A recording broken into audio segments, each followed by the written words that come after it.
voulez, ou bien des explications sur ce sujet. Merci. Je vais vous répondre sur les deux premières et on verra répondre à la troisième question. Alors, l'évolution de la maladie est très complexe. Pourquoi? Parce qu'on ne connaît pas les facteurs, en fait, à l'origine de la mort des neurones. On sait que chez les Parkinsoniens, il y a une mort des neurones dopaminergiques. Et après, il y aura d'autres neurones qui vont mourir de façon progressive. Mais on ne sait pas pourquoi chez celui-là, celui-là ou celui-là, il n'y a pas de mort neuronale, mais chez certaines personnes, il y a une mort neuronale. C'est pour ça qu'on devient parkinsonien. Il y a quelques individus qui deviennent parkinsoniens. Donc l'origine de la mort neuronale est inconnue. On soupçonne la vulnérabilité génétique, les facteurs environnementaux et la combinaison des deux. Peut-être c'est ça qui va donner la mort neuronale. Pourquoi on pense à ça? C'est parce que dans les pays industrialisés, il y a plus de Parkinson que dans les pays non industrialisés. Donc il y a un facteur environnemental avec des toxines libérées par les usines, etc., qui vont contribuer en fait à la mort neuronale. Mais on n'a pas une idée très claire sur quel facteur exactement va provoquer la maladie de Parkinson. L'aggravation se fait en fonction de la forme de la maladie. On dit que chaque patient est un Parkinson spécifique à l'individu. Il n'y a pas un seul Parkinson, il y en a plusieurs. Et plus on démarre la maladie de Parkinson à un âge jeune, plus l'évolution va être dramatique. Plus on démarre très tard, l'évolution va être très simple et le malade ne va pas souffrir. Les patients qui commencent à 70 ou 75 ans ne souffrent pas de la maladie de Parkinson de la même façon que celui qui va développer la maladie à 50 ans ou à 55 ans.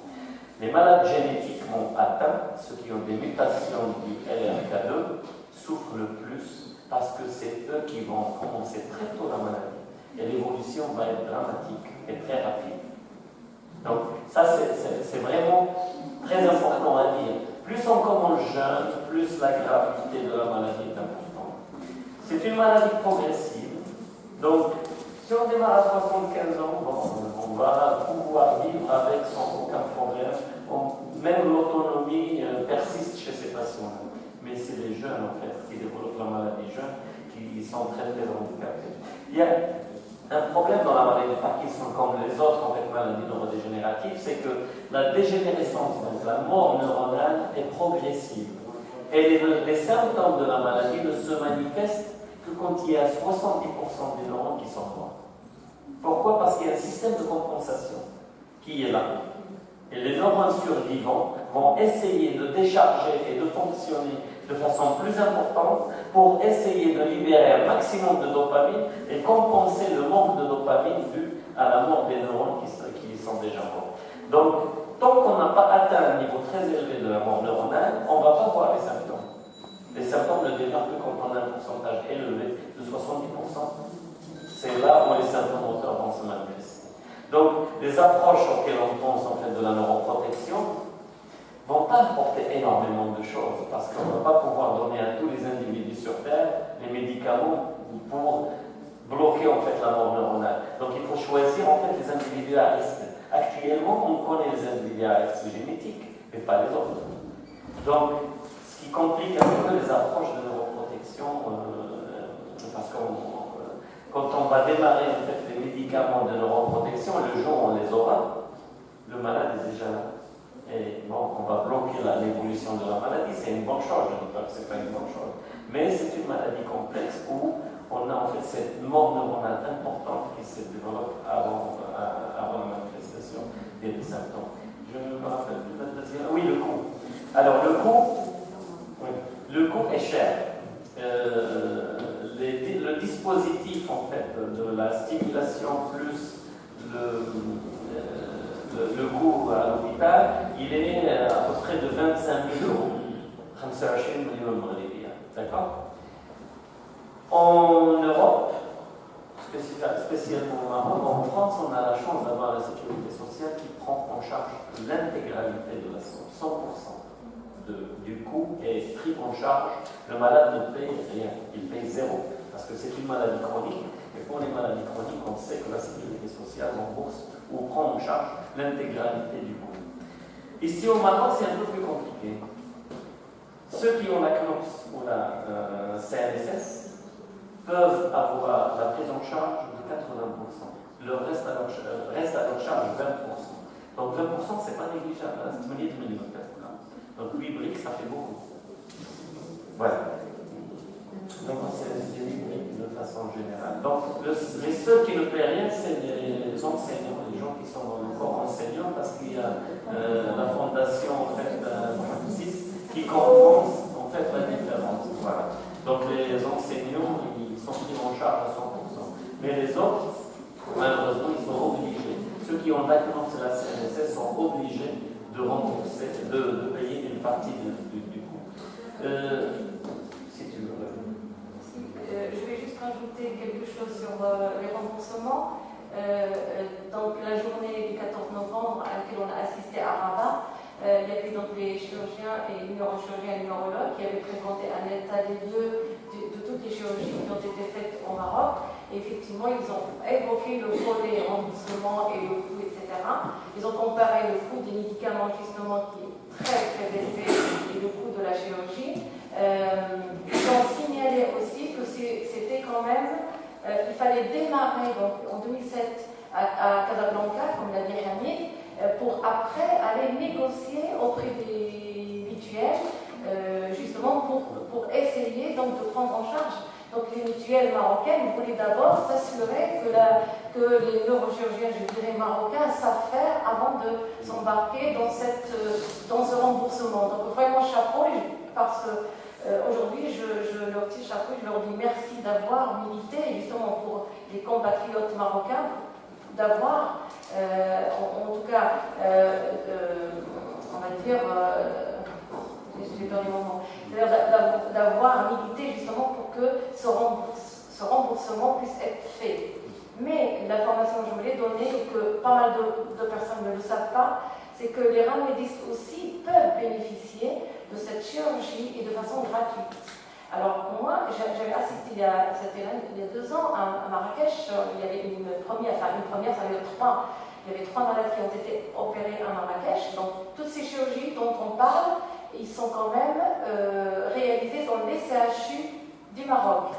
Ils sont vraiment le CHU de Casa, de Rabat, CHU de Fès, Dialougita dernièrement, et Fès, il y a 2 ans qu'ils sont commencés. Donc tous les CHU, et je me rappelle très bien, Marrakech avait commencé, elle avait obtenu une dizaine, 8 à 10 stimulateurs. Le problème, c'est que ces ramédistes ne le savent pas. Ça, c'est le premier, d'où notre intérêt quand même de communiquer avec vous et que vous allez relier ce type d'informations, c'est que les ramédistes, bien sûr, il faut qu'ils rentrent dans les, on va dire, les critères d'inclusion, comme l'a déjà dit Hamid, pour qu'ils soient opérés. Mais moi, ce que j'ai dit, et mon intervention lors du 14 novembre, j'espère que les ministres présents, parce qu'ils étaient partis juste après, et je pense qu'ils vont visionner donc, les vidéos, etc. Moi, ce qui me chagrine là-dedans, c'est que ces personnes, par exemple, ramédistes qui habitent les campagnes ou qui habitent les petites villes, il faut qu'ils aient la capacité déjà d'acheter les médicaments, par exemple le Madopar, qui, je pense que vous savez très bien qu'il n'est pas donné, c'est pas à la portée de tout le monde, et donc qu'ils soient traités quand même, parce qu'on commence ces traitements, et au bout de quelques années, quand l'effet des médicaments ne donne plus effet, c'est à ce moment-là, s'il rentre dans les critères, on peut l'opérer. Donc dites-moi, combien coûte un paquet de Madopar c'est plus de 100 dirhams. Et je pense 300 dirhams. Et ça fait peut-être un mois de traitement, ça fait 300 dirhams. Donc il faudrait maintenant militer encore pour que les ramédistes au Maroc puissent bénéficier de médicaments. Alors je ne sais pas si je vais en parler, mais je pense que je vais laisser Hamid en parler parce qu'il a fait une démarche auprès d'une fondation au Canada, justement pour essayer d'aider les ramédistes à obtenir le Madopar. Je vais le laisser parler. Le traitement en fait, chirurgical chez les ramédistes, c'était un grand combat. Elle ne l'a pas dit, mais je vais le rappeler. C'est que moi, quand j'ai voulu que le Maroc bénéficie en fait de cette chirurgie, je me suis dit, je ne vais pas m'adresser aux cliniques privées, je veux que tout le monde bénéficie de cette approche. Donc je me suis adressé aux professeur en fait, en neurochirurgie et en neurologie qui travaille dans les hôpitaux publics. Tout ce que je fais c'est du bénévolat à 100%. J'exige une chose pour venir, c'est mon billet d'avion et l'hôtel. Et tous mes gestes que je fais sont gratuits, je n'ai jamais touché un centime. Donc je ferme la parole. J'ai été sollicité par une clinique privée qui voulait, l'objectif c'était de gagner de l'argent et de partager avec moi, j'ai refusé. Je tiens à le préciser. Donc, on s'est dit qu'à l'hôpital, bon, il y a des gens qui viennent avec une mutuelle, on les opère, etc. Mais il y a des gens qui n'ont pas les moyens, ils font comment? Ben, il n'y a pas de solution.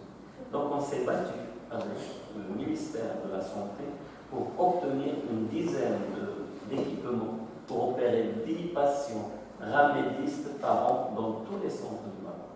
Donc à Rabat, à Marrakech, à Fès et à Casablanca et maintenant au Oujda. Donc 10 ramédistes sont opérés tous les ans au Maroc avec cette chirurgie. Et ils ne payent 0 centime, ils ne payent rien. Parce qu'ils sont pris en charge à 100%, puisqu'ils sont ramédistes. Il n'y a pas de mutuelle qui va leur réclamer en fait les 20%, donc eux ils ne payent rien, parce que c'est le ministère de la Santé qui prend en charge tous les frais intégrés. Mais le problème que dit Rabia, c'est qu'avant qu'on opère ces patients, on ne peut pas opérer le patient au début de la maladie. Pourquoi? Parce que les médecins le connaissent bien. Quand on commence à diagnostiquer un parkinsonien, au tout début, on ne peut jamais être sûr à 100% que c'est un malade parkinsonien. On soupçonne qu'il est parkinsonien, mais on n'a pas la certitude. Pourquoi? Parce que les malades qui ressemblent au Parkinson au début peuvent évoluer vers un Parkinson atypique. Et le Parkinson atypique répond au début, pendant les 3-4 premières années à la L-Dopa, mais par la suite, il ne répond plus à la L-Dopa. Et les patients qui ne répondent plus à la L-Dopa, ils ne répondront plus à la stimulation cérébrale. Donc seuls les patients qui répondent à la L-Dopa, qui peuvent répondre et qui peuvent être sélectionnés, ça c'est parmi les critères d'inclusion, qui peuvent vraiment bénéficier de cette chirurgie. Donc le problème, comme dit Rabia, persiste toujours. C'est des gens qui n'ont pas les moyens, mais ils ne peuvent pas acheter les médicaments avant la chirurgie, parce qu'il faut attendre 4 à 5 ans avant d'être opéré. Donc, avec mes recherches en fait sur Internet, j'ai trouvé qu'il y avait une fondation au Canada qui a comme objectif No Parkinsonian in the world without medication. Il ne faut pas qu'il y ait un Parkinsonien dans le monde sans traitement. J'ai vu ça, j'étais surpris, j'ai trouvé une adresse mail, j'ai envoyé un mail, j'ai dit bon, je suis marocain, voilà ce que je fais, et je connais plein de Parkinsoniens au Maroc qui ne peuvent pas acheter les médicaments. Est-ce que vous pouvez faire quelque chose pour ces gens? Ils m'ont répondu de suite, oui, on peut faire quelque chose. Et il nous faut juste un neurologue et un pharmacien qui peut nous aider à développer ça au Maroc. Donc, on peut commencer par 2 régions et après, on peut généraliser un peu plus. Donc, on a commencé par, je suis désolé, je n'ai pas commencé par le Nord parce que c'était un peu compliqué. Mes contacts, c'est Marrakech et Rabat, avec qui je collabore beaucoup. J'ai dit qu'on va démarrer une expérience avec Marrakech et Rabat, et ensuite on va essayer de développer ça dans tout le Maroc. Et ils sont d'accord. Donc là, on a obtenu la prise en charge médicamenteuse Marrakech de 25 patients dans un premier temps, et on va l'augmenter au fur et à mesure du temps, pendant 6 mois Marrakech, et pendant 6 mois aussi à Rabat. Donc là, ça vient de démarrer là. Le mail est arrivé en fait la semaine dernière pour donner l'accord à démarrer ce projet sur 25 patients qui ne paieront pas un centime, qui prennent en charge l'intégralité de leur traitement. Voilà. Oui, la question sur les cellules souches, pardon. Oui, pas sur les cellules souches. Ma réponse, c'est les cellules souches. Juste pour préciser effectivement ce qu'on connaît et ce qu'on a appris, c'est que les neurones ne se divisent pas, ça veut dire ne prolifèrent pas.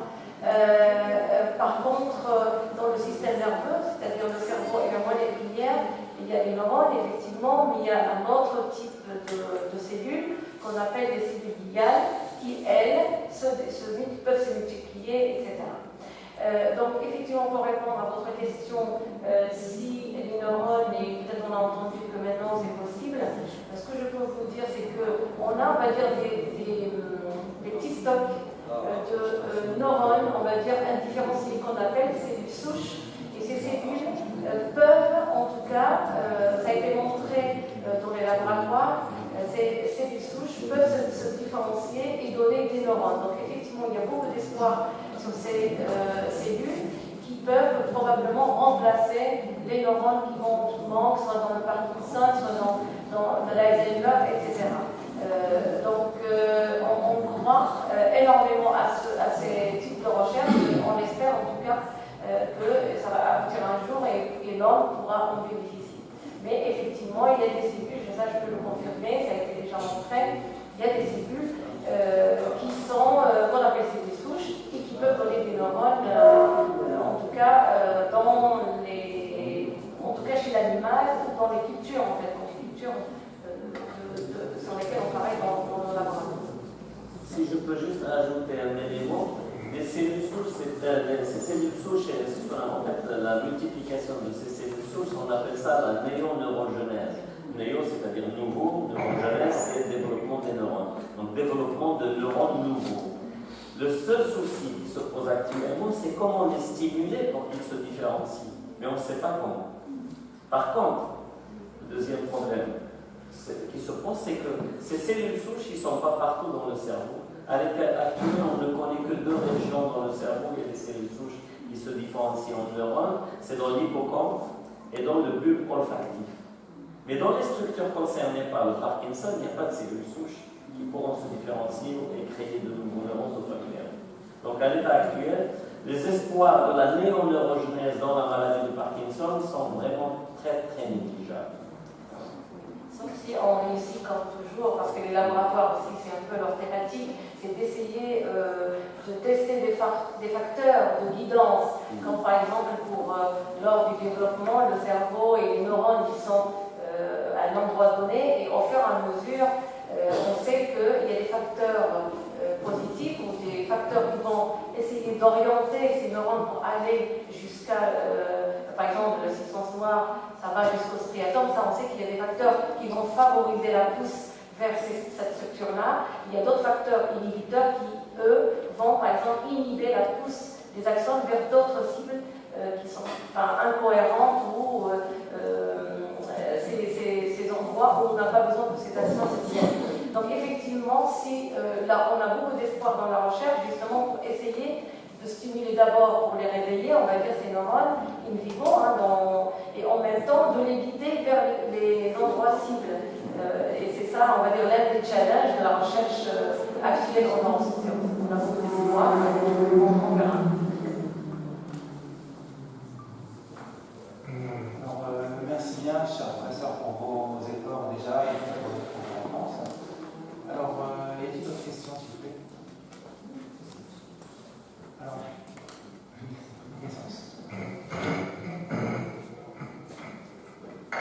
Salam alaikum.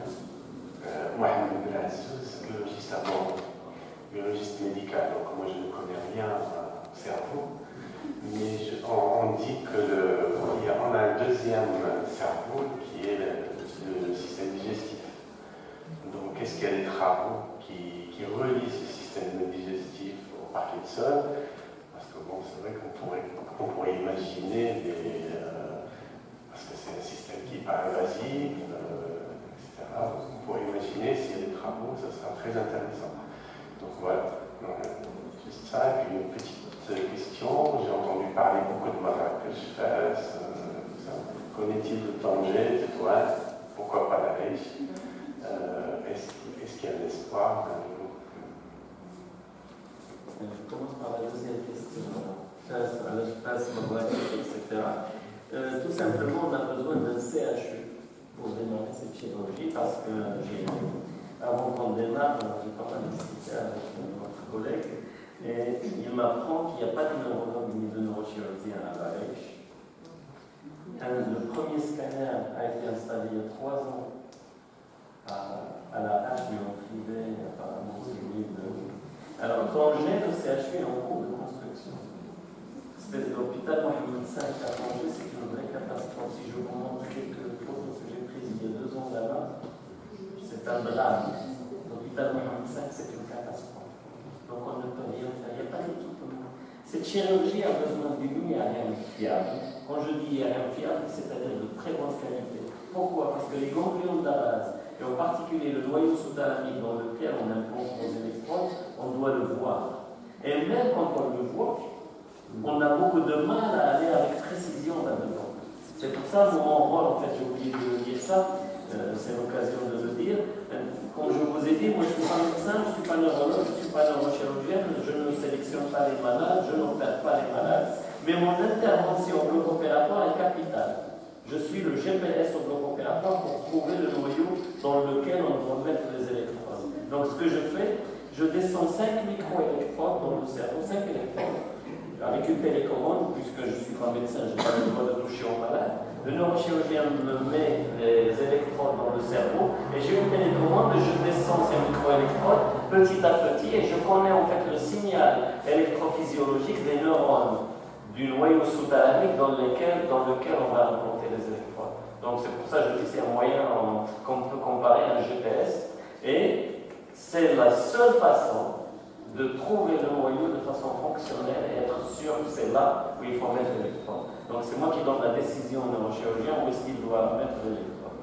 Et pour ça, il nous faut une IRM fiable avec des techniciens ou des ingénieurs de physiciens de l'IRM qui peuvent nous calculer en fait les paramètres pour aller dans ce noyau. Et malgré ça, on a des erreurs qui peuvent aller jusqu'à 2 mm. Pourquoi? Parce qu'il y a une distorsion, les médecins le connaissent bien, il y a toujours une distorsion de l'image à cause de ce champ magnétique. Donc les images ne sont pas figées. Il y a vraiment une distorsion de l'image. Donc le calcul à travers l'IRM n'est pas fiable déjà.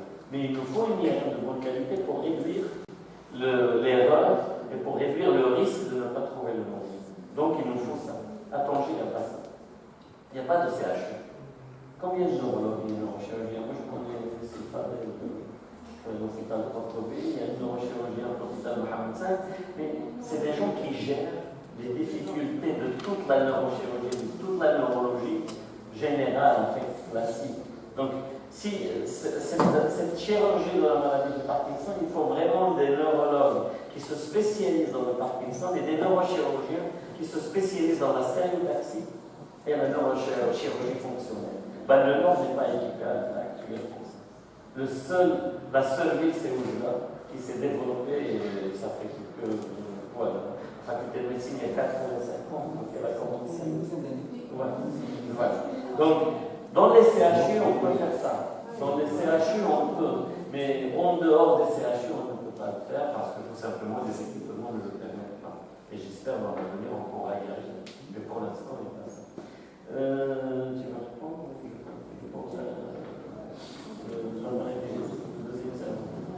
Bon, je peux continuer si tu as des choses à ajouter. Voilà, tu comprends. C'est vrai qu'avant, on pensait que les neurones n'existent que dans le cerveau. Et il y a 15 ans à peu près, on a trouvé des neurones avec des axones, des prolongements dans les intestins et dans l'appareil digestif. C'était la grande révolution en fait. Et on a commencé à dire que le corps humain a 2 cerveaux. Il y a le cerveau qui est dans le crâne et le cerveau au niveau de l'appareil digestif. Et c'était vraiment très important parce que c'était une grande découverte d'abord. Et la deuxième chose, c'est qu'on a vite pensé, est-ce que cette partie en dehors du cerveau avec ces neurones peut être impliquée dans des maladies qu'on appelle neuronales, de la dégénérescence neuronale. Et là, l'hypothèse actuelle sur laquelle beaucoup de gens travaillent, c'est que la maladie de Parkinson ne commence pas, la dégénérescence ne commence pas dans le cerveau, mais commence plutôt dans les intestins. Elle remonte des intestins vers l'appareil digestif, vers l'estomac. Ensuite, elle monte dans le cerveau par un contrôle, en fait, puisqu'il y a une mort neuronale, il n'y a plus de connexion qui se fait avec le cerveau. Et c'est là où les neurones, dans la partie arrière et profonde du cerveau, qu'il va y avoir la mort neuronale, et cette mort neuronale va continuer à progresser vers l'avant du cerveau. Donc, on n'a pas qu'une seule petite région à laquelle on pensait avant. Maintenant, c'est tout le corps en fait, qui est impliqué dans la dégénérescence neuronale. Et on pense aussi qu'il n'y a pas que la maladie de Parkinson qui est touchée par cette mort progressive d'en bas vers le haut. Même la maladie d'Alzheimer et d'autres maladies neurodégénératives commencent dans ce sens-là. Donc, il y a eu des travaux récemment en fait, chez l'animal pour dire que si le processus pathologique remonte d'en bas vers le haut, on va couper à un moment donné en bas pour que la pathologie ne switche pas vers le haut. Et c'est ce qui a été fait par la vagotomie, c'est-à-dire on coupe en fait le nerf vague. Le nerf vague, c'est ce nerf qui monte de l'estomac vers le cerveau, et c'est celui en fait quand on a des problèmes. On dit que j'ai fait un malaise vagal. Le malaise vagal, c'est que l'estomac est vide, on a faim, on est en hypoglycémie, on peut tomber dans les pommes,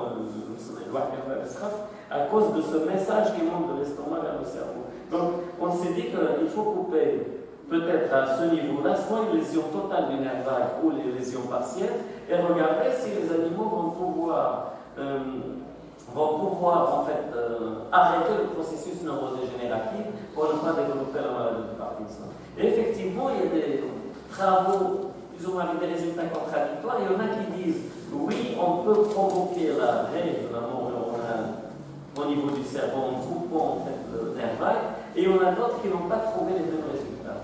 Et une autre étude statistique qui a été réalisée en épidémiologie chez les patients, ils ont comparé deux groupes.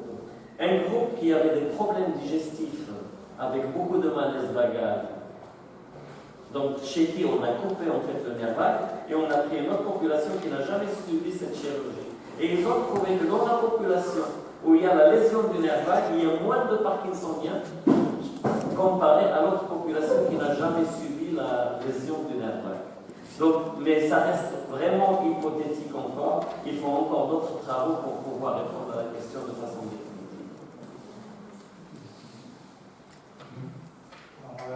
Merci bien, cher professeur. Là, je vois que l'assistance n'a plus de questions.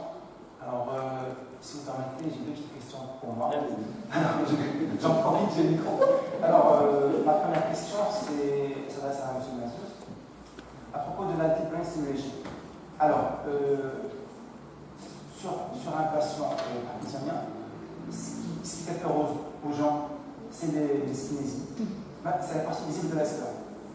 Ce qui me dérange, moi, chez le parkinsonien, en tant qu'anesthésologiste, c'est plus la dystonie. Alors, la dystonie, c'est ce qui me dérange, en fait, c'est ce qui me dérange, c'est un vrai casse-tête. Alors, est-ce que la deep brain stimulation agit, ne serait-ce que partiellement, sur ce problème? C'est une question très importante parce que, comme on dit, le Parkinson ne se caractérise pas que par les troubles moteurs, il y a les troubles non moteurs, les troubles dysautonomiques font partie. C'est un réel problème parce que la deep brain stimulation n'agit que sur les symptômes améliorés par la L-DOPA. On dit toujours que la stimulation cérébrale profonde donne un effet dopamine. C'est-à-dire que tout ce qu'on va améliorer avec la L-DOPA, malgré que ces symptômes ne répondent plus, avec la stimulation, on va les améliorer. Les troubles dysautonomiques ne sont pas parfaitement améliorés par la L-DOPA. Et de ce fait, ils ne sont pas très bien améliorés par la stimulation cérébrale profonde. Par contre, les dyskinésies, on arrive à les contrôler. Pourquoi? Parce que les dyskinésies ne sont pas typiquement du Parkinson. Les dyskinésies sont induites par le traitement dopaminergique en donne aux patients. Alors, c'est quoi les dyskinésies? En fait, c'est pour ça que c'est dommage que je n'ai pas le vidéoprojecteur pour vous montrer les vidéos. Les dyskinésies, ce sont des mouvements anormaux involontaires. Qui dit mouvement anormaux involontaire? Un mouvement anormal, c'est-à-dire on peut bouger dans tous les sens. Et involontaire, c'est-à-dire qu'on ne peut pas les contrôler. Malgré qu'on veut les arrêter, on ne peut pas les contrôler. Donc, ces mouvements-là peuvent être induits avec le traitement dopaminergique avec le temps. Au début, le patient répond très bien en monopa, à la L-DOPA. On l'améliore de façon spectaculaire, il bouge normalement, il peut se lever, il peut marcher, il peut faire ce qu'il veut. Mais au fur et à mesure que les années passent, il ne va pas répondre parfaitement à la L-DOPA, mais il démarre ses mouvements dans tous les sens, on appelle le patient dansant. Le patient se met à danser avec toutes ses articulations, et il ne peut plus contrôler ça. Et c'est à ce moment-là, en fait, qu'on propose un DBS. Pourquoi? Parce qu'une fois on va implanter les stimulateurs chez les patients avec les électrodes, on va soit supprimer complètement le traitement dopaminergique, Donc, les dyskinésies sont induites par la L-Dopa. Si on supprime la L-Dopa, le patient va bénéficier de la DBS pour améliorer les symptômes, il n'y aura plus de dyskinésie. Et chez certains patients, nous on n'est pas convaincu de l'utilité d'utiliser encore la L-Dopa chez les patients, mais on a certains patients qui réclament une petite dose de la L-Dopa. Et c'est là où je reviens, je crois qu'on a oublié de te répondre à la question tout à l'heure, à l'addiction aux agents dopaminergiques. Et on pense que ce sont ces patients-là qui présentent une addiction à la dopamine et aux agents dopaminergiques, puisqu'on a une catégorie de patients qui insistent, comme quoi elles ne se sentent pas bien. Je suis très bien amélioré pour tous mes symptômes moteurs, mais je sens quelque chose qui manque. Et on lui donne un petit quart de cachet de Modopa, il ne réclame plus rien. Il est l'homme le plus satisfait sur la Terre. Donc, ce sont ces patients-là, en fait, chez qui il y a un développement d'addiction au traitement dopaminergique. Mais heureusement, pas tous. C'est juste une petite population qui présente ce problème. Alors, merci bien, professeur. Ma deuxième question, ma deuxième intervention, s'adresse à Mme Tabaye. En fait, je tenais à vous remercier, madame, pour ce que vous faites pour les jeunes du Nord. Parce que là, je pense que ça n'a pas été cité. C'est peut-être bien qu'on ne peut pas opérer sous chirurgie stéréotaxique pour Parkinson, mais on peut initier nos jeunes à la neuroscience. Et là, je vous salue, madame, pour ce que vous faites, parce que c'est. On les met sur le droit chemin au collège, c'est pas extraordinaire. Sur ce, je tenais à vous rendre la parole, bien sûr. Merci beaucoup pour cette question. Effectivement, je pense que vous parlez du réseau GMISM. Je ne suis pas la seule dans ce réseau. Hamid et nous sommes tous les deux en fait impliqués dans ce réseau. L'idée, en fait, parce que depuis qu'on est en France, cette sensibilisation auprès des jeunes nous hante, Hamid et moi, et on organise pas mal d'actions de vulgarisation scientifique envers les jeunes pendant des campagnes nationales comme la fête de la science, la semaine du cerveau, par exemple l'opération Déclic, plein d'opérations qui existent et que je pense que le Maroc peut se lancer dans ce type d'action parce qu'on approche les jeunes, on leur parle de la démarche scientifique, on leur parle de notre travail, de notre métier. Et si je reviens donc au réseau INSERM Jeunes, ça s'est passé il y a quand même en 2010, c'est qu'on voulait savoir avec Hamid comment on pourrait peut-être approcher les jeunes du Nord, parce qu'on sait que les jeunes d'Oraba, Casablanca, ils avaient quand même, on va dire, plus d'opportunités dans le cadre de l'orientation, d'informations utiles en tout cas. Et donc on s'est dit, ça serait super si on peut faire quelque chose pour les jeunes du Nord. Et donc en discutant avec un monsieur qui s'appelle Didier Dubrana, qui est le responsable de la communication de la délégation de l'INSERM sur les lieux de notre travail, un ami, et il est né à Rabat, donc on sympathise, je pense qu'on a beaucoup d'amis français avec qui on discute de choses et d'autres, et il nous a dit, oui, si vous voulez faire quelque chose, oui, pourquoi pas, est-ce que vous avez pensé au réseau jeune? Ah oui, super, oui, ça, vraiment, on va faire ça.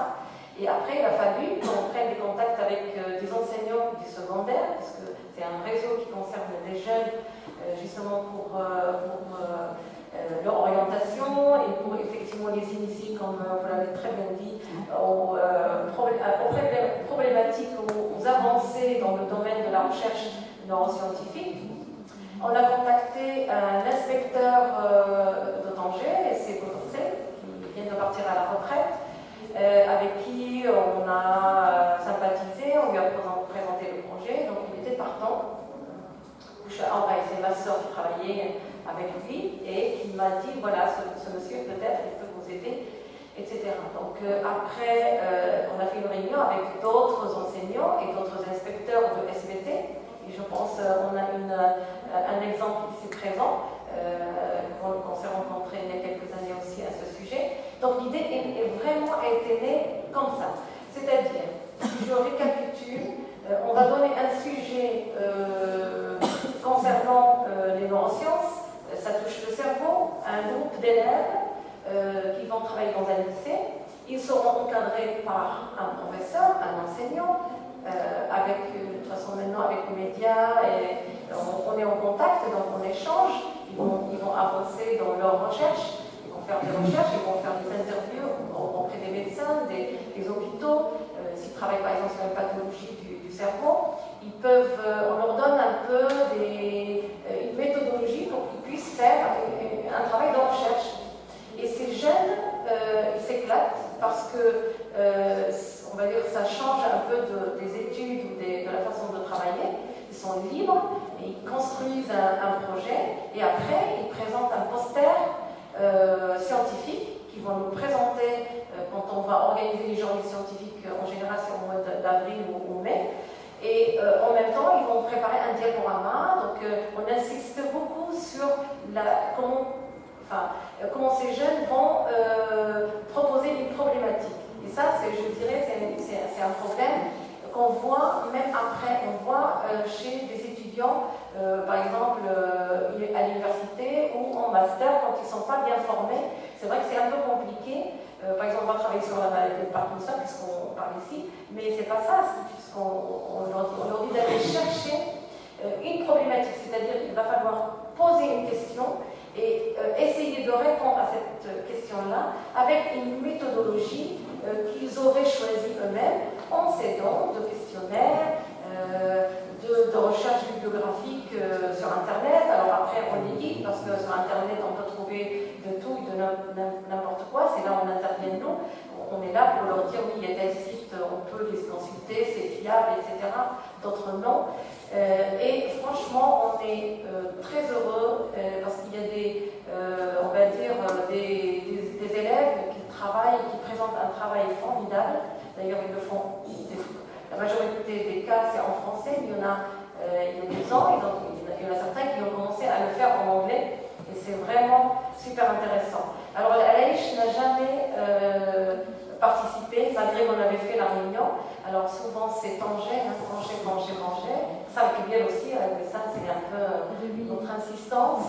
À chaque fois, voilà. Donc, j'espère que la RACH va nous rejoindre. Après, il y a Tétouan. Il y a une année où on avait fait aussi un congrès carrément, où tous les élèves de toutes les villes du Nord, puisqu'on a un partenariat, j'ai oublié de dire ça, on a un partenariat avec l'académie d'El Tanja Tétouan de Hussima, qu'il va falloir peut-être actualiser, parce qu'on n'a pas encore rencontré le nouveau directeur de l'académie. Nous, on a beaucoup travaillé avec Cédric Gibin avant qu'il parte. Voilà, qui a vraiment adopté le projet. Et donc, depuis 2010, on fait cette action. Donc, on va revenir au mois de décembre, justement, pour relancer un peu ces actions. Et on fait parallèlement au travail des élèves, Hamid et moi, on fait des conférences, justement, de sensibilisation qui peuvent aller, donc, on va dire, l'explication sur les maladies neurologiques comme la maladie de Parkinson, ça peut être les problèmes d'apprentissage, ça peut être le fonctionnement cérébral. Donc vraiment à chaque fois on essaie de varier les thèmes pour que les élèves puissent avoir des notions plutôt en neurosciences. Et d'ailleurs les profs sont ravis aussi parce qu'on a des échanges un peu comme ce qu'on a aujourd'hui. Et merci d'avoir posé cette question. Si je peux rajouter juste une chose, c'est qu'on met en fait l'élève de terminale de 6e année dans la peau d'un chercheur. Et on est très exigeant avec eux. Il faut vraiment qu'ils nous présentent des travaux comme s'il était chercheur dans un laboratoire. Donc ce n'est pas un travail facile, c'est un travail hyper complexe. Mais ce que je veux rajouter surtout, c'est qu'on a, je vous assure, des élèves qui présentent un travail comme des chercheurs. Et il y a plein de chercheurs qui ne peuvent pas faire le même travail. Donc, oui, on découvre des potentiels énormes. Et j'espère que ceux-là en particulier vont continuer dans la recherche. Mais je pense qu'on les a piqués et vont continuer dans la recherche. Parce qu'on a souvent des surprises. Il y a des enfants qu'on peut dire, celui-là, il ferait bien le métier d'un chercheur. On est toujours surpris, très positivement surpris de découverte de certains talents, mais vraiment des vrais talents, qui peuvent aller très loin dans la recherche. Donc ça, c'est vraiment spécifique des lycéens. Et on termine des années avec quelques lycées, mais on a fait aussi un congrès de tous les lycéens qui participent dans un amphithéâtre où vous avez les gamins qui montent sur la scène et ils font une conférence pour nous. Ils nous expliquent la pathologie de Parkinson, la maladie de Charcot, n'importe quelle pathologie, ou juste un mécanisme dans le cerveau, comment le cerveau fonctionne, pour telle fonction, etc. Et on a souvent, je vous assure, des brillants élèves, des élèves très brillants, qui mènent ça, mais vraiment avec beaucoup de réussite. Il ne faut pas qu'on oublie, on oublie tous les deux, je pense que ça va être Alzheimer. 95%, oui, c'est vrai. 95% en fait de lycées, si je dis peut-être 99% de lycées, ce sont des lycées publics. Il y a, je pense, deux années, il y avait un lycée privé qui a participé avec nous, mais je peux vous assurer, ce sont tous des élèves de vos lycées publics à tous. Voilà. On aimerait bien que le lycée privé aussi تعملوا هذا الشيء كنتمنوا ما يستافدوا من هذا غير باش نعرفوا حتى لا ريونيون اميكال اللي بيني وبين البروفيسور بن عزوز والدكتوره ربيعه اقترحنا بان حتى العرايش تستافد من هذا الغزو هذا وهذا الشيء اللي غنخدموا عليه ان شاء الله مستقبلا وكبدايه تكون شراكه بين الليسي مولاي محمد بن عبد الله ومؤسسه النخبه يعني غنشركوا البريفي بيبليك على كونديسيون هي بانه يكون في وسط التجاريه ان شاء الله.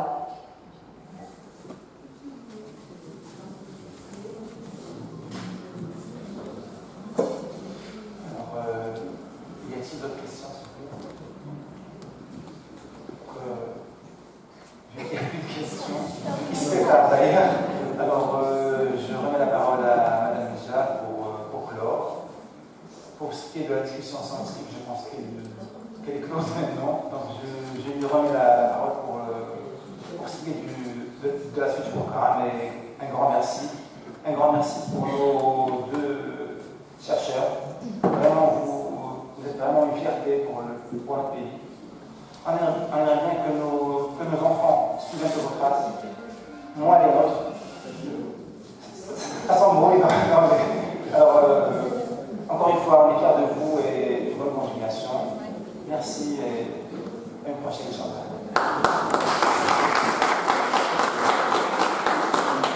Merci Dr Safi, vraiment أول مرة نعرف على Dr Safi, vous êtes magnifique vraiment. Donc je vais passer la parole à أستاذ صمدي pour qu'on passe الحفل التكريمي ديالنا. شكرا.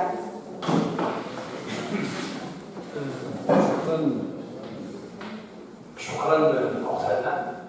في البداية لابد وأن أشكر أختي وأستاذتي وزميلتي وعزيزتي الزهور الوهابي التي دعمت هذا اللقاء بحضورها معنا في هذا اللقاء العلمي. وطبيعة الحال لابد وأن تكون لك كلمة. بطبيعة الحال سنتركها يمكن تكون في الختام باش تكون مسك الختام. على كل حال انا بالنسبه لي اخواتي اخواني استاذنكم بان اعبر عن سروري بنجاح هذا اللقاء العلمي الكبير للاسباب التي اعتبرها هي معايير النجاح ديال هذا اللقاء، ولا من خلال الحضور النوعي لهذا اللقاء العلمي المتمثل في الكفاءات والطاقات والأطر الصحية ديال المستشفى الإقليمي العرائشي اللي حضرت معنا هذا اللقاء أولا. ثانيا الحضور النوعي الثاني والمتمثل في ذوي الاختصاص في القطاع الصحي والمتمثل في القطاع الصحي الخاص صيادلة دكاترة. كذلك من خلال الحضور ديال الشباب المؤطر علميا كنشوف كاين مصدر في الهندسه، كاين مصدر في الرياضيات، هذا هذا يعني بمعنى الحضور العلمي. النجاح كذلك يمكن لي نرصده او نعطي سبب اخر ديال النجاح. يعني توفقنا في استجلاب هذه العالمين الكبيرين، الدكتور عبد الحميد والدكتوره ربيعه، اللي يحضروا واطروا هذا اللقاء العلمي الكبير. العالمين الكبيرين ابناء مدينه القصر الكبير ومفخره اقليم العريش. باش نصحح الخطا اللي وقعت فيه الدكتور ربيعه، مفخره اقليم العريش. قلت النجاح ياتي من خلال العروض التي نلقوها علينا والتجاوب والتفاعل ديال ذوي الاختصاص من خلال الاسئله القيمه والاجوبه العلميه الرصينه والمعلومات الجديده.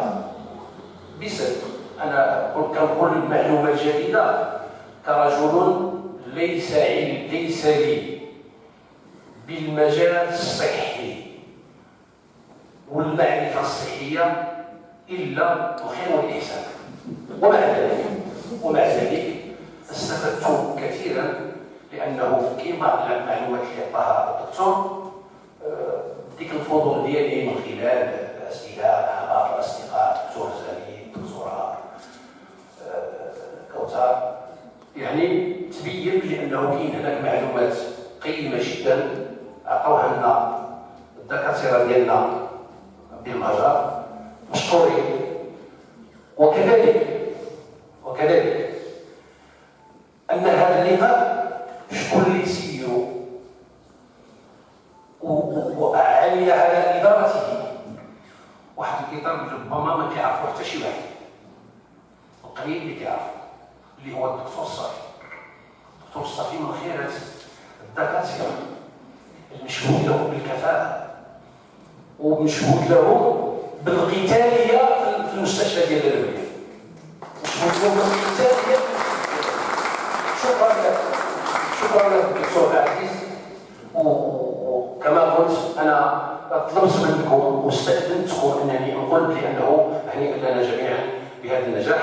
وهذا النجاح وهذه التهنئه ارتأت جماعه العرايش انها تخصص واحد الدرع تيذكاري كتعتبر الدكتور عبد الحميد العزوز والدكتوره ربيعه، وكذلك للدكتوره الحاضره معنا الفاعله الجمعويه والفاعله السياسيه كذلك، والممثله لصيادله العرايش على المستوى الوطني، انها ارتئينا انها تكون ثانيه في المكرمات في هذا اللقاء العلمي. واسمحوا لي ان اكون اعبر به الضعيف الشخص الذي سيقدم الدرع ديال كتذكار للدكتوره ربيعه بن علي بن عزوز، عقيله الدكتور زميل، والتي طبعا لا غنوزعوا الدروع والهدايا. كذلك غتكون حتى بعد الشهادات او بعد شهاده العفاف ياك عرفنا الدروع.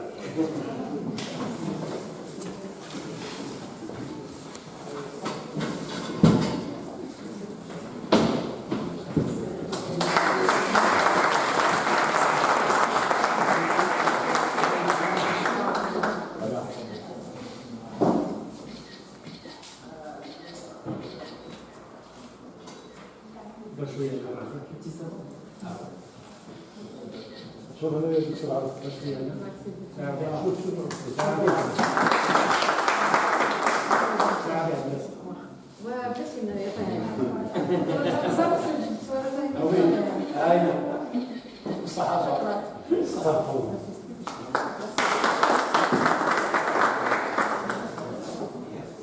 الدرع الثاني غتقدموا الاستاذه هناء للدكتور عبد الحميد بالعجوز فتتفضل.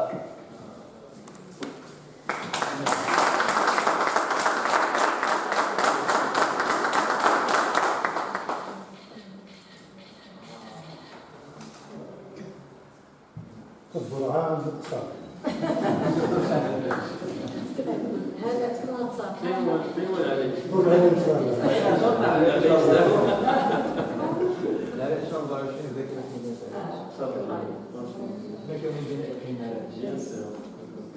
كاملين بما مغاربة أولا. شكرا بزاف، ميرسي بوكو.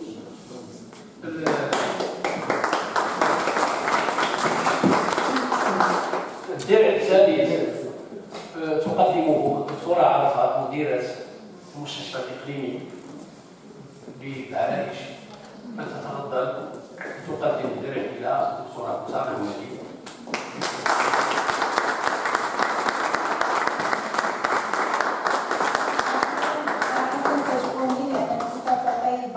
ماشي شخصي فقط ولكن جميع الصيادله من هذا المنبر كنشكرهم على الاستجابه ديالهم والتعاون ديالهم زعما tout ce que vous présentez pour la profession, pour la population de la RAD. Je vous remercie.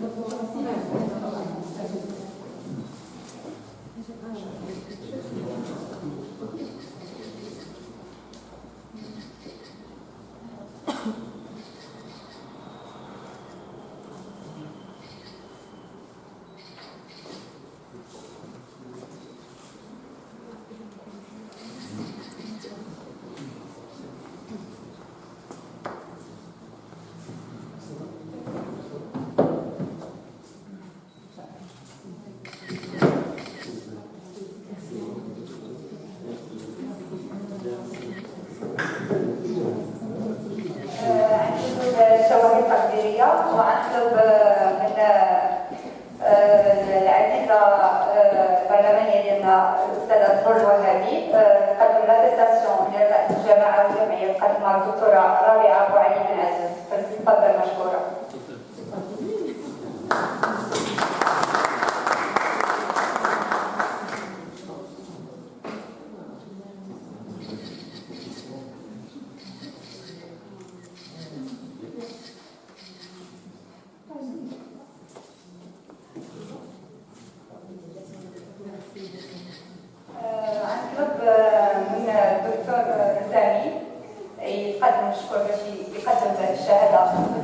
البروفيسور بن عزوز، ونستغل الفرصه نشكره بزاف لانه هو الذي ساعد على نجاح هذا اللقاء مشكورا.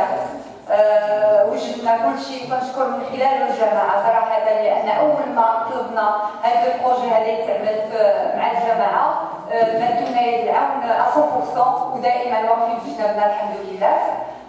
كنزيد ناكد على الخدمه ديال الدكتور زامي وجميع الاصدقاء، الدكتور الهاموري، سي الطيب، جميع الاصدقاء ديالنا. كنتمنى ما نساش شي واحد لان بصح مدونا يد المساعده باش نشرحوا هذا النشاط اليوم، وخصوصا انني كنت في سفر سكرين ديال الخبيرين المميزات في الرباط اللي كرمتهم وزاره الهجره. اشكرهم جزيل الشكر.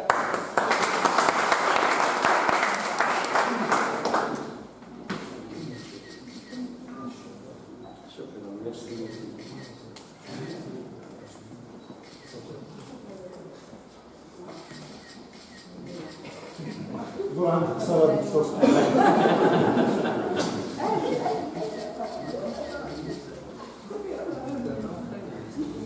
شكرا بزاف، ميرسي بوكو.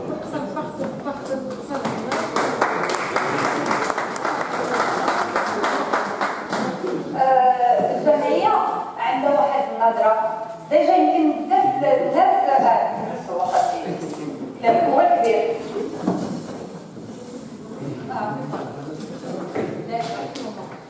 دونك بزاف الناس عندهم يسألوا يقولوا شنو النساء الدفاتين، شنو كتعمل هذا النشاط أولا ما هي صلة الوصف بالنشاط العلمي؟ سواء حنا أسوسياسيون اجتماعية، ولكن إذا كنهضروا كنقولوا الضفادعين. يعني كنكرموا وكنقلبوا دائما على الكفاءات ديالنا اللي في الضفه الاخرى، كفاءات ولا مهاجرين عاديين في الحقيقه، ولكن كل واحد في ان سيغتان كونسيبت. هذا هو الدور ديالنا. جمعيه عملت خليه شابه. هذه الخليه الشابه كنحاولوا نعطيوها ليكزومبل وكنقولوا لها بانها هي القياده اللي ماشيه، هي اللي غتكمل المشوار ديالنا.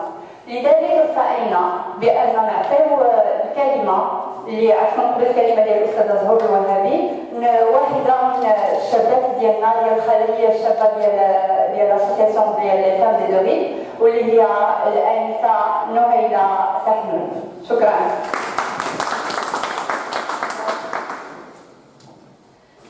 أتشرف بهذه المناسبة الكريمة والتاريخية لتكريم البروفيسور عبد الحميد بن عزوز والدكتورة ربيعة بوعلي بن عزوز، وباسم شباب جمعية نساء بالفاسد أرحب بالضيوف الكرام وبكل من شارك في هذا الحضور، حيث يلوح في سمائنا بمدينة العرائش بعد حين وآخر نور العلم وضياء عطاء لا ينتهي إشعاعه في إقليمنا، بل يمتد إلى جميع بقاع العالم. وهذا الإشعاع الذي ينبثق من الأبناء البراء لهذا الوطن العريق، منهم الأستاذ البروفيسور سي عبد الحميد بن عزوز والدكتورة لالا ربيعة بوعلي بن عزوز، ونسعد بلمعانكم وبحضوركم لدينا، ويستحقون منا أن نرفع بهما وباسمهما وبكل فخر، وهما شامخين ويكونوا إن شاء الله قدوة للشباب وطلاب هذا الوطن. وفي الختام أعود لأقول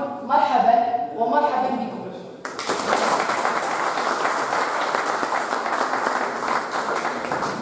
نعطي الكلمة للأستاذة زهور الوهابي، وبعد الكلمة vous êtes invité à poser café en bas.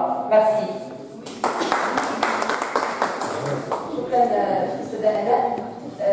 الحقيقة غنبدا من نتاع هذا النشاط، وغنستفيد من الدكتورة ربيعة بوعلي والدكتور عبد الحميد، وهناء كذلك صديقة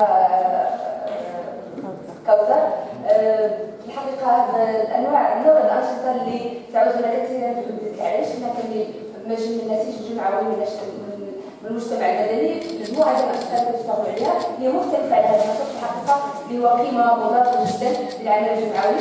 اليوم هنا في واحد الحفل فني كنتلاقاو فيه بخبراء دكاترة بالبروفيسور اللي هما من أبناء هذا الإقليم. في الحقيقة لا الشرف ولا من الفخر أن هذا الإقليم واللي في الحقيقة أعطى ناس وأعطى كبار في العلم في الطب في الهندسة في الأسباب للأسف اللي كتبقى دائما حاضرة من الإشكالية ديال هل هجرة الأدمغة إلى أي مدى ممكن أنها تأثر على خصوصا اللي كيكونوا في خصائص كبير في هذا المجال خصوصا الطب. كنلقاو اليوم في فرنسا 10% ديال الأطباء هم مغاربة، في حين أننا فعلا عندنا واحد الخصص كبير في الأطباء، وواحد الخصص كبير في القطاع ككل فيه مشاكل كبيرة وفاهمين كنعرفوها. كنفرحوا ملي كنلقاو خبراء وكنلقاو ديال البروفيسور كنلقاو علماء في العالم، ولكن كذلك يحدث في أنفسنا أننا نفتقدهم في بلادنا المغرب. الحقيقة الدكتورة بوعلي مسار النساء في المغرب والنساء العربيات بشكل عام هو مسار إلى حد ما مشترك. انت في المداخلة ديالك كتهضر أنا كنلقى باقي ما حضرتش للأسف بسبب نشاط من طنجة اتصلت معك ما حضرتش كل شيء، ولكن هضرتي على السيرة الذاتية والمسار والتراكم ديال العلمي والعملي. كنلقاو هناك واحد التقاطعات، مثلا بدينا كامل خصوصا المرأة العربية والمرأة المغربية تعاني، ما كنوصلوش كتسقط مع خوتنا بزاف، ولكن هذا لا يمنع انها فعلا تستحق كل التقدير وكل الاحترام. نظن كامل هضرت على المنحة، انا كذلك نظرت نعطيوش المنحة واقتصدت عليها، وكاين نشاطات مشتركة حقيقة. الحقيقة شي شوية ديال الصعوبات، ولكن ماشي بحال الأجيال اللي سبقونا. اليوم المرأة المغربية عندنا الحقيقة رسالة قانونية كبيرة، عندنا عقليات بدات شوية كديفلوبا، ولكن باقي عندنا إشكالات كبيرة كنتمنى نتجاوزوها. كل من الجهة ديالو السياسي يدير الأدوار ديالو، النقابي يدير الأدوار ديالو، الفاعل الجمعوي، وكل قطاع. نتمنى للبلاد التوفيق والنجاح. النجاح، ونشكروا جزيل الشكر لجماعه مدينه العرايش المسانده لجميع الانشطه الثقافيه الرياضيه السياسيه في هذه المدينه، كذلك جمعيه النساء الضيفتين اللي كنتبعوا الانشطه ديالها عبر الفيسبوك والمواقع الاجتماعيه التي تتيح لنا التواصل اكثر. في الحقيقه سعيده جدا بتواجدي بين اطر هذه المدينه اللي انا كاملين كنعرفوا، يمكن انا ما عرفتش ولا كنعرف واحد 80 ولا 90% هذو كانوا ناس اللي عطاو هذه المدينه شيء كبير واللي تقطعنا معاهم في مجموعه من اللقاءات. شكرا جزيلا ونتمنى التوفيق للجميع. Encore une fois, mes amis, mes chers amis, دكتور ربيع البروفيسور بالعزوز، كنشكر كذلك البنيتات ديالي اللي قاموا بالتنظيم لانهم فعلا يستحقوا الشكر. هذه البنيتات هذو كتشغل واحد الفورماسيون sur le radicalisme واللي كانوا اللي مثل المغرب واللي كانوا فعلا مثلونا احسن تمثيل. كنشكرهم بزاف. شكرا.